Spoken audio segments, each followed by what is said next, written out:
జై శ్రీరామ్, శ్రీమాత్రే నమః, శ్రీ గురుభ్యో నమః. 2024 సంవత్సరం జూలై మాసం 13వ తారీఖు నుంచి 2024 ఆగస్టు 26వ తారీఖు వరకు కూడా ఖగోళంలో ఒక ప్రత్యేకాంశం చోటు చేసుకుంటుంది. ఈ ప్రత్యేకాంశము ద్వాదశ రాశుల వాళ్ళకి కూడా కొన్ని అనుకూలతని తెచ్చిపెడుతుంది. అయితే ఈ అనుకూలతని తెచ్చిపెట్టడంలో తెలుసుకొని కొన్ని పరిహార ప్రక్రియలు చేయడం ద్వారా ఈ యోగాన్ని ఒడిసి పట్టుకోవచ్చు. లేదంటే ఇప్పుడు చూడండి, సీజనల్గా రైన్ ప్రతి సంవత్సరం పడుతూనే ఉంటుంది. కొంతమంది నీటి నిల్వలు పెట్టుకుంటారు, కొంతమంది రైన్ అలా వదిలేస్తూ ఉంటారు. సో ఇలాగా నీటి నిల్వలు పెట్టుకునే వాళ్ళకి ఎప్పుడైనా మధ్యలో స్కేర్సిటీ వచ్చినా స్కేర్సిటీ నుంచి తప్పించుకోవడానికి ఉపయోగపడుతుంది. అలాగే ఖగోళంలో కూడా ఉన్న యోగాలు ఎవరి జన్మ జాతకంలో అయినా యోగం ఉంటే ఈ యోగాలు వచ్చినప్పుడు వాటిని ఒడిసి పట్టుకుంటే అవి ఇంకా మంచి ఫలితాన్ని, రెట్టింపు ఫలితాన్ని ఇస్తుంది.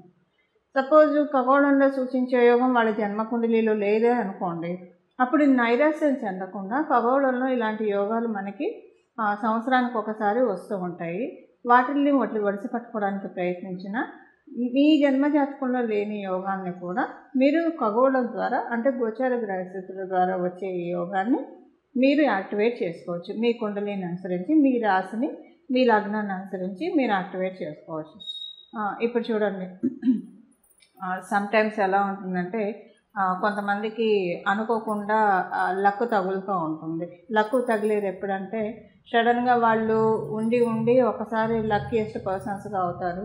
లేదా అనుకోకుండా వాళ్ళ జీవితంలోనే వాళ్ళకి ఏదైనా లక్కు తోడవుతూ ఉంటుంది. ఈ లక్కు తోడయ్యేది ఎప్పుడంటే మనకి ఖగోళంలో ఉన్న యోగాలు మనల్ని బ్లెస్ చేసినప్పుడు. వాళ్ళు తెలిసి తెలియకపోయినా అది గట్టిగా చాలా స్ట్రాంగ్గా ఉందనుకోండి. చాలా స్ట్రాంగ్గా ఎప్పుడు ఉంటుంది, జన్మజాతకంలో ఖగోళంలో యోగాలు ఏర్పడిన సమయంలో కనుక జన్మజాతకంలో ఆ జాతకుడికి కావచ్చు లేదా ఆ జాతకురాలికి కావచ్చు అర్గళాసు లేకుండా, అంటే ఇంటర్వెన్షన్స్ కుండలిలో ఏమీ లేకుండా ఉండి, అలాగే ఈ అర్గళాస్ అనే కాదు మంచి దశ, అంతర్దశ, విదశ, సూక్ష్మ దశల్లో ఉండి అన్ని రకాలుగా, అంటే మన సుదర్శన చక్ర పద్ధతిలో చూసుకున్నా ఏ రకంగా చూసుకున్నా జన్మజాతకం చాలా క్లీన్గా ఆ టైంలో ఉండి ఆ టైంలోనే ఖగోళంలో యోగాలు ఏర్పడితే అప్పుడు ఏమవుతుందంటే వీళ్ళ ప్రయత్నంగా వీళ్ళు చేయకపోయినా కూడా ఆ యోగాలన్నీ వీళ్ళకి వర్తిస్తాయి. అయితే ఆ యోగాలన్నీ వీళ్ళకి వర్తిస్తాయి కాబట్టి సడన్గా వాళ్ళకి లైఫ్ టర్న్ అవ్వడం జరుగుతుంది. లైఫ్ టర్న్ అవ్వడం కావచ్చు, అనుకోకుండా వాళ్ళ వృత్తి వ్యాపారాల్లో కలిసి రావడం కావచ్చు, ఇలాంటి వాటి వల్లే జరుగుతాయి. అయితే ఇప్పుడు అలా ఉన్న వాళ్ళకి ఎలాగైనా వాళ్ళు ఏం చేసుకోకపోయినా అవి జరుగుతూ ఉంటాయి. అందరికీ అలా ఉండాలని ఉండదు కదా. అందరికీ అలా చేసుకోవాలంటే వాటి కోసం ప్రత్యేకమైన పరిహారాలు చేసుకోవాలి. చేసుకుంటే కనుక ఖగోళంలో వచ్చేది పూర్తిగా మన జన్మజాతకంలో లేకపోతే కనుక పూర్తిగా కాకపోయినా కొంతవరకు ఒడిసిపట్టుకోవడానికి డెఫినెట్గా ఛాన్సెస్ ఉంటుంది. అంటే 100% యోగాన్ని మనం మెజర్ చేస్తే కనుక ఆ 100% యోగంలో అట్లీస్ట్ ఒక 60% యోగాన్ని డ్రా చేసుకోవడానికి అవకాశం కలిగిస్తూ ఉంటుంది. ఇప్పుడు మనకి సపోజ్ అంటే ఎవరైనా చాలామంది అన్నిటి కోసం ప్రయత్నిస్తూ ఉంటారు, కష్టపడుతూ ఉంటారు లైఫ్లో. కానీ కొంతమంది కష్టపడకుండా లక్కుని ఎంజాయ్ చేస్తూ ఉంటారు. కొంతమంది కష్టపడి లక్కుని ఎంజాయ్ చేస్తారు. కొంతమంది ఎంత కష్టపడ్డా కూడా వాళ్ళకి లక్కు ఫేవర్ చేయదు. ఇలా లక్కు ఫేవర్ చేయాలంటే ఇలాంటి యోగాల్ని మనం ఒడిసి పట్టుకోవాలి. అసలు ఏంటి ఆ యోగము, ద్వాదశ రాశుల వాళ్ళకి ఎలాంటి ఇంపాక్ట్ ఉంటుంది, అసలు ఈ యోగము ఉంటే ఎలా ఉంటుంది, ఇది నేను మొత్తం కూడా మీకు చక్కగా వివరిస్తాను. ఆ యోగం పేరు గురుమంగళ యోగం.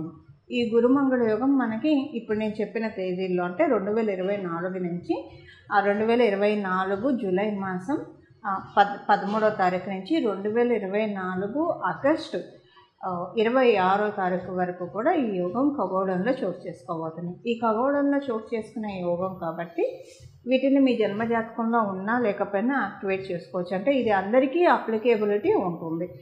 ఇప్పుడు చూడండి, కొన్నిసార్లు గవర్నమెంట్ కొన్ని పథకాలు ఇస్తుంది. సో ఆ స్ట్రీమ్లోకి వచ్చిన వాళ్ళందరూ కూడా దానికి ఎలిజిబుల్ అవుతారు. అది వాళ్ళకి బఫర్ అమౌంట్ కదా. అలాగా అప్పుడప్పుడు ఖగోళంలో ఇలాంటి యోగాలు వస్తే వాటిని మనం ఒడిసి పట్టుకోవాలి. ఈ గురుమంగళ యోగం ఏంటి అంటే, ఎప్పుడైనా సరే మనకి మంగళ్ళు మన జీవితంలో ఏదైనా ఇనిషియేషన్ తీసుకోవడానికి, అంటే ఆదిలోనే హంసపాదు కాకుండా ఉండడానికి ఏదైనా ఒక మంచి నిర్ణయం తీసుకున్నప్పుడు, మన జీవితాన్ని ఉద్ధరించే నిర్ణయం తీసుకున్నప్పుడు, మన లైఫ్ బాగా స్పీడ్గా వెళ్ళడానికి, స్పీడ్గా అంటే వృత్తిపరంగా ర్యాపిడ్ గ్రోత్ రావడానికి, ఇలాంటివి రావాలంటే కొన్ని మనలో కరేజ్ ఉండాలి, మనలో డ్రైవ్ ఉండాలి. ఇలాంటివన్నీ ఉంటే కనుక చక్కగా విల్ పవర్ తోటి మనం పనులన్నీ చేసుకొని వెళ్ళగలుగుతాం. ఎలాంటి ఆటంకాలు వచ్చినా కూడా వాటిని అధిగమించుకుంటూ వెళ్తారు. అలా ఉండాలంటే ఎవరికైనా సరే జన్మజాతకంలో మంగళ్ చాలా సపోర్టింగ్గా ఉంటే వాళ్ళు అన్ని ఆటంకాలని అధిగమించుకుంటూ ఉన్నత శిఖరాన్ని అధిరోహించుకుంటూ వాటికి చేరువైపోతూ ఉంటారు. ఇప్పుడు అందులో మంగళకి గురుదేవుడు కనుక తోడైతే కనుక చాలా బాగా ఉంటుంది. దీనికి బెటర్ ఎగ్జాంపుల్ చెప్పాలంటే ఆంజనేయ స్వామి వారిని చెప్పాలి. మంగళ్ ఎప్పుడైనా సరే గురు భగవానుడు కంట్రోల్లో ఉంటే చాలా మంచిది. లేకపోతే కనుక మంగళ్ బాగా ఉన్నా, ఒక్కొక్కసారి విపరీతంగా ఉన్నా కూడా అగ్రెసివ్ డెసిషన్స్ వల్ల కూడా జాతకురాలు కావచ్చు, జాతకుడు కావచ్చు ఇబ్బందులు పాలవుతారు. అంటే ఆలోచన ఉండదు, చేసుకుని వెళ్ళిపోతూనే ఉంటారు. సో ఒక్కొక్కసారి అవి రివర్ట్ అయ్యి ఇబ్బందులు కూడా పడుతూ ఉంటారు. అందుకని ఎప్పుడైనా సరే మంగళకి గురు భగవానుడు తోడై ఉంటే కనుక చాలా అంటే తీసుకునే నిర్ణయాలు కరెక్ట్గా నిర్ణయాలు తీసుకొని వస్తారు. దీనికి పురాణాల్లో మనం చెప్పాలంటే మనందరికీ ఇష్టమైన దైవము హనుమంతుడిని చెప్పాలి. హనుమంతుడు అంటే ఆయనకున్న శక్తికి గురుబలం తోడై ఉండడం వల్ల గురుమంగళ యోగం ఆయనకు చక్కగా ఆప్ట్ అని చెప్పచ్చు. అంటే దేవీ దేవతలకి అంటే మనం ఒక మీకు అర్థం అవ్వడం కోసం నేను హనుమంతుడిని చెప్తున్నాను. ఇప్పుడు హనుమంతుడు మహాశక్తివంతుడు, అతి బలవంతుడు, వాయువేగంతో క్షణంలో ఎక్కడి నుంచి ఎక్కడికైనా వెళ్ళగలడు. లంకను కూడా ఆయన దాటి వెళ్ళిపోయాడు, సముద్రాన్ని దాటి వెళ్ళాడు. ఆయన ఏదైనా చేయగలిగే సమర్థుడు. కానీ ఆ సమర్థతకి ఆయనకి గురుబలం కూడా ఉండడం వల్ల ఎక్కడ ఎలా మెసలాలి, ఎవరితోటి ఎలా మాట్లాడాలి, ఎవరితోటి సంధి ఎలా కుదర్చాలి, రాజీ ఎలా కుదర్చాలి, ఏ సమయంలో మాట్లాడాల్సి వచ్చినప్పుడు ఎలా మాట్లాడాలి, ఇవన్నీ కూడా మనం పరాశర సంహితలో ఉన్న హనుమద్ వైభవం చూస్తే కనుక చాలా సుస్పష్టంగా మనకు తెలుస్తాయి. అసలు ఒక మనిషి ఎలా బతకాలో మనం హనుమంతుడిని చూసి చాలా చక్కగా నేర్చుకోవచ్చు. అంటే మనకు ఒక ఇండెక్స్, మన లైఫ్కి ఒక ఇండెక్స్ ఏదైనా ఉందంటే అది ఖచ్చితంగా హనుమంతుడు అని చెప్పడంలో ఏమాత్రం సందేహం లేదు. ఇలాంటి ఇండెక్స్ మనకి గురుమంగళ యోగం వల్ల వస్తుంది. ఎప్పుడైనా మన ఇది సరిగ్గా ఆలోచిస్తే మన పనులు మనం చేసుకుంటూ వెళ్తే కనుక సక్సెస్ మనకి ఎప్పుడు కూడా అత్యంత చేరువలో ఉంటుంది. దాన్ని అంటే ఎన్ని ఆటంకాలు వచ్చినా వాటిని అధిగమించుకుంటూ మన ఉన్నత శిఖరాన్ని అధిరోహిస్తాము. ఎప్పుడైనా సరే మంగళకి ఒక్కొక్కసారి ఆలోచనలు అంటే ఒక్కొక్కసారి మనం తీసుకునే నిర్ణయాలకి గురు భగవానుడు తోడై ఉంటే కనుక అవి మనకి సజావుగా వెళ్తాయి. లేకపోతే ఆవేశపడాల్సిన చోట ఒక మాట అనాల్సిన చోట కామ్గా ఉంటే అది ప్రమాదమే. లేదు, ఎక్కడైతే కామ్గా ఉండాలో అక్కడ అనవసరంగా ఆవేశపడితే అది ప్రమాదమే. ఈ రెండింటిని మనకి సరిచేస్తాడు గురు భగవానుడు. అంటే ఎక్కడైతే ఆవేశం చూపించాలో, ఎక్కడైతే ఒక మాట మనం మాట్లాడకపోతే కొంచెం ఇబ్బందులు వస్తాయో అలాంటి చోట మనల్ని మాట్లాడేట్టు చేస్తారు. సో దట్ మనకి ఇబ్బందులు రాకుండా ఉంటాయి. అలాగే అన్ని వేళలా ఆవేశం మంచిది కాదు, అలాగే అన్ని వేళలా నిదానంగా ఉండడం కూడా మంచిది కాదు. ఈ రెండింటిని బ్యాలెన్స్ చేసుకోవాలి. అన్ని వేళలా ఆవేశపడితే వాళ్ళకి కొంచెం ఇబ్బందులు వస్తాయి లైఫ్లో. సో ఈ రెండింటిని బ్యాలెన్స్ చేసే యోగమే గురుమంగళ యోగం. ఈ గురుమంగళ యోగం ఎవరి జన్మజాతకంలో అయితే ఉంటుందో వాళ్ళకి బై బర్త్ వాళ్ళకు ఉంటే కనుక వాళ్ళలో మనం చాలా బ్యాలెన్స్డ్ నేచర్ చూస్తాము. ఇది గురుమంగళ యోగం ఎలా ఏర్పడుతుందంటే ఆ గురువు మరియు మంగళ్ వీళ్ళిద్దరు ఎవరి జన్మ జాతకంలో అయితే కలిసి ఉంటారో వాళ్ళకి గురుమంగళ యోగం ఏర్పడుతుంది. అది కేంద్రాల్లో కోణాల్లో ఉంటే కనుక, అంటే చంద్రాత్తు కానీ లగ్నాత్తు కానీ కేంద్ర కోణాల్లో ఉంటే ఇంకా బాగా యోగిస్తుంది. ఒకవేళ అలా కాకుండా ఉపచయ హౌసెస్లో ఉన్నా లేకపోతే ఏ స్థానాల్లో ఉన్నా కూడా అవి అలా కూడా యోగిస్తుంది. ఉన్న స్థానానికి యోగం ఇస్తుంది. ఉదాహరణకి షష్ఠ స్థానాల్లో ఉందనుకోండి, వాళ్ళ లైఫ్లో కాంపిటేటివ్ స్పిరిట్ చాలా బాగా ఉంటుంది. వీళ్ళందరికీ గోల్స్ సెట్ చేస్తూ ఉంటారు. వీళ్ళు సక్సెస్లో ముందుకు దూసుకెళ్ళిపోతూ ఉంటారు. ఎవరి శత్రువులు లేకుండా సక్సెస్ని సంపాదించుకుంటారు షష్ఠ స్థానాల్లో ఉంటాయి. షష్ఠ స్థానం మీద వాళ్ళ దృష్టి పడుతూ కూడా ఉన్నా కూడా అప్పుడు కూడా సక్సెస్ఫుల్ పీపుల్, ఈ అజాత శత్రువులుగా సక్సెస్ఫుల్ పీపుల్ ఉండేవాళ్ళు చాలామంది ఉంటారు. ఇప్పుడు మనం రతన్ టాటా గారిని తీసుకుంటే ఇలా చాలామంది మనకి లైఫ్ స్టోరీస్ మనకి తెలుసు కదా. కొంతమంది లైఫ్ స్టోరీస్ ఎలా ఉంటాయంటే వాళ్ళ సక్సెస్ని చూసి ప్రతి ఒక్కళ్ళు ఆశ్చర్యపోతారు, అడ్మైర్ చేసుకోవాలనుకుంటారు. అలా అడ్మైర్ చేసుకునే విధంగా సక్సెస్ని గురుమంగళ యోగం ప్రతి ఒక్కళ్ళకి కల్పిస్తుంది. ఉపచయ హౌసెస్లో ఉంటే అది చేసే, అందులో ప్రత్యేకించి 6th హౌస్లో ఉంటే ఇలా చేస్తుంది. ఇప్పుడు అసలు ఈ యోగము ఏ రాశుల వాళ్ళకి, గోచారంలో వచ్చే యోగం ఏ రాశుల వాళ్ళకి ఎలాంటి ఫలితాన్ని ఇస్తుంది, ఒక 2-3 పాయింట్స్లో చెప్పుకుందాము. చేసుకోవాల్సిన రెమెడీ, ఏ రెమెడీ చేస్తే, ఏ పరిహారం చేసుకుంటే ఈ యోగం బాగా యాక్టివేట్ చేసుకోవచ్చు, ఇది కూడా మనం మీనరాశి వాళ్ళకి ఈ గురుమంగళ యోగము చాలా బాగా ఉంది. మీరు వ్యాపారస్తులు అయితే వ్యాపారంలో చాలా మంచి అనుకూలతని చూస్తారు. ఉద్యోగస్తులైనా బాగుంది, డెఫినెట్గా అందులో ఎలాంటి సందేహం లేదు. బట్ వ్యాపారస్తులకి ఒకంత ఎక్కువగా బాగుంది. అలాగే మీరు రియల్ ఎస్టేట్ ఇలాంటివి ఏమన్నా చేస్తున్నా, లేదా భూములు అమ్మాలని అనుకున్నా, ప్రాపర్టీ అమ్మాలని అనుకున్నా కూడా ఇప్పుడు ఈ టైం చాలా అనుకూలంగా ఉంది. ఫైనాన్షియల్గా బాగా కలిసి వచ్చే టైం ఇది. మీనరాశిలో పుట్టిన అందరికీ వ్యాపారంలో కానివ్వండి, ఉద్యోగంలో కానివ్వండి కలిసి వచ్చే చాలా చక్కటి శుభ సమయము. ఎవరైనా మిమ్మల్ని ఇబ్బంది పెడుతూ ఉంటే వాటి నుంచి బయటకు వచ్చే శుభ సమయం కూడా, అంటే శత్రు బాధలు ఇలాంటివి లేకుండా బయటకు వచ్చే శుభ సమయము. అందరితోటి మంచి రిలేషన్, క్లీన్ రిలేషన్ మెయింటైన్ అయ్యి శుభ సమయంగా కూడా మనం దీన్ని పరిగణించవచ్చు. ఇలా మీనరాశి వాళ్ళకి అనుకూలతలు ఈ గురుమంగళ యోగం తెచ్చిపెడుతుంది. చూశారు కదండి, గురుమంగళ యోగం మీ రాశి వాళ్ళకి ఎలాంటి ఫలితాన్ని ప్రసాదిస్తూ ఉందో. ఇప్పుడు చేసుకోవాల్సిన రెమెడీ, అసలు మీ రాశిలో ఈ యోగం ఉందో లేదో మీకు తెలియదు, కానీ ఇది గోచరంగా ఉంది కాబట్టి మీకు తెలియాల్సిన అవసరం కూడా లేదండి. చక్కగా ఈ పరిహారం చేసుకోండి. మీరు ఖచ్చితంగా చాలా అంటే మంచి మార్పులు చూస్తారు. అసలు ఫస్ట్ మీ ఆలోచనలోనే ఒక మంచి మార్పు వస్తుంది. నేను చేయలేను, నేను సాధించలేను, నేను పనికొస్తానా ఏదైనా సాధించడానికి అన్న ఆలోచనలకి కట్ చేసేస్తాడు. కట్ అయిపోయి ఆ ఆలోచన బ్రేక్ అయిపోయి నేను ఎందుకు చేయలేను, ఇంతమంది చేస్తుండగా కొంతమంది చేస్తుండగా ఆ కొంతమందిలో నేనెందుకు ఉండకూడదు, ఇలాంటి ఆలోచనలు వస్తాయి.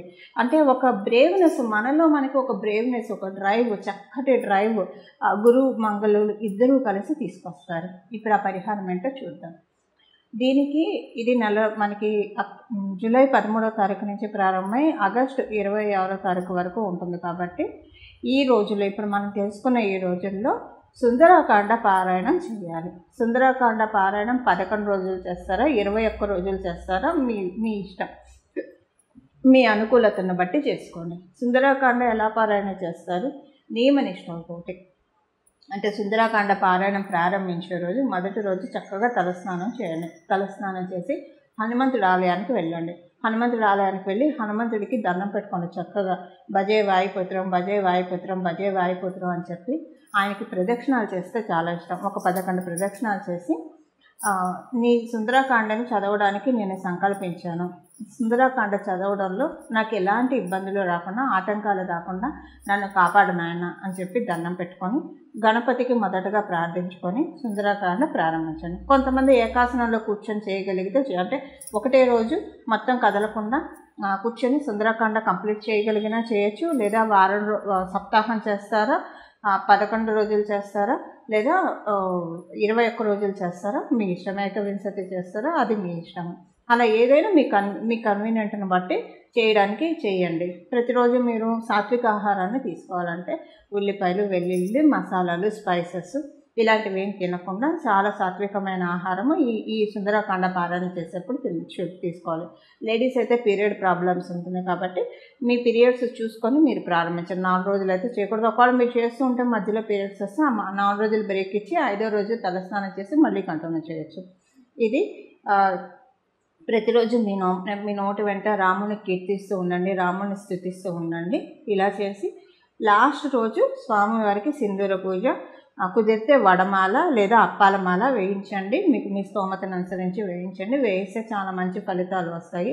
ఎప్పుడైనా సరే హనుమంతుడికి మీరు మామూలుగా కూడా ఇది చేసుకోవచ్చండి. హనుమంతుడికి సాయంత్రం పూట కనుక ఆకుపూజ చేయించిన, సాయంత్రం పూట వడమాల వేయించిన, అప్పాలమాల వేయించిన వెంటనే మన కోరిక తీరిపోతుంది. అంటే ధర్మబద్ధమైన ఏ కోరికైనా సరే వెంటనే తీరిపోతుంది. ఇది నా జీవితంలో నాకు చాలాసార్లు జరిగిన ఎక్స్పీరియన్సే మీకు షేర్ చేస్తున్నాను. కొంతమందికి చెప్పి వాళ్ళకి కూడా జరగడం జరిగింది. కాబట్టి ధర్మబద్ధమైన ఏ కోరికైనా సరే సాయంత్రం పూట మీరు కనుక హనుమంతుడికి వడమాల కానీ ఆకుపూజ కానీ ఏదైనా చేస్తే చాలా మంచిది. వెంటనే ఆ కోరిక తీరిపోతుంది. అంటే ఆ కోరిక ఇంటెన్సిటీని బట్టి వితిన్ నో టైం ఆ కోరిక తీరుతుంది. ఇలాగా సుందరాకాండ పారాయణం చేసుకొని హనుమంతుడి కృపకు పాత్రలు అవ్వండి. అలా హనుమంతుడి కృపకు పాత్రలు అవ్వడం ద్వారా మీ జీవితంలో చాలా చక్కటి మార్పుల్ని ఇన్వైట్ చేయండి. ఇలా మీరు అందరూ చేయాలని చెప్పి, మీ అందరి జీవితంలో సన్మంగళాలు జరగాలని చెప్పి, నేను కూడా మీ అందరి తరఫున మనందరి జీవితంలో సన్మంగళాలు జరగాలని చెప్పి మనందరి తరఫున హనుమంతుడికి శిరస నమస్కరిస్తూ మంగళం. నమో భగవతే వాసుదేవాయ.